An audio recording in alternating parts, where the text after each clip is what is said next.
এই ভারত শুধু পলাতক স্বৈরাচারকেই মনে রেখেছে, বাংলাদেশের জনগণকে তারা মনে রাখেনি। বন্ধুত্বের দোহাই দিয়ে বাংলাদেশের জনগণ আর কাঁটাতারের বেড়ায় ফেলানির ঝুলন্ত লাশ দেখতে চায় না।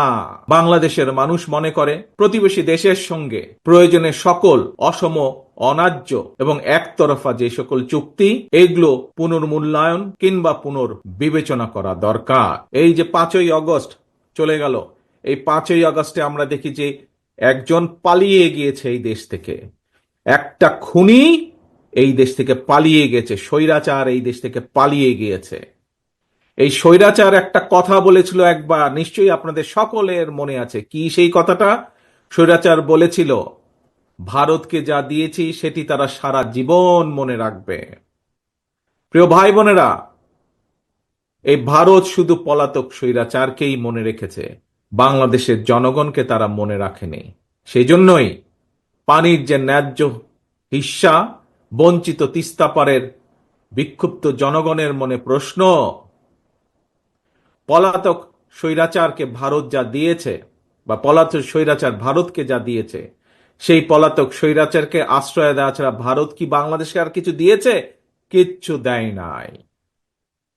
সারা বিশ্ব জুড়ে, প্রিয় ভাই বোনেরা, সারা বিশ্ব জুড়েই কিন্তু সব প্রতিবেশী রাষ্ট্রের মধ্যেই সমস্যা সমাধান কিংবা পারস্পরিক স্বার্থ জড়িত থাকে। নিজ নিজ দেশের স্বার্থ রক্ষা করে প্রত্যেকটি দেশই কিন্তু সমস্যার সমাধানগুলো করে, সমস্যাগুলো নিরসন করে। আমরা সবাই জানি এটি হচ্ছে কূটনৈতিক রীতি। কিন্তু এই যে খুনি স্বৈরাচার পালিয়ে গিয়েছে যে 5ই আগস্ট, আমরা দেখেছি জোর করে অবৈধভাবে ক্ষমতা দখল করে রাখতে গিয়ে নিজেকে সে তাদের সেবা দাসীতে পরিণত করেছিল। বাংলাদেশ ভারত যৌথ নদী কমিশন এবং জাতীয় নদী রক্ষা কমিশন পর্যন্ত সম্পূর্ণ অকার্যকর রেখেছিল। সারা দেশের মানুষ জানে এখনো ভারতের সঙ্গে বাংলাদেশের বিরাজমান ফারাক্কার সমস্যার সমাধান হয়নি। জনগণের, উত্তর অঞ্চলের বিশেষ করে জনগণের বহুল প্রত্যাশিত তিস্তা চুক্তিও হয় নাই।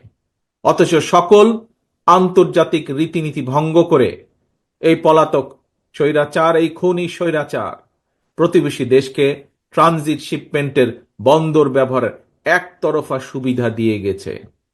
এইসব চুক্তিতে মিনিমাম ন্যায্যতা পর্যন্ত রক্ষা করা হয় নাই।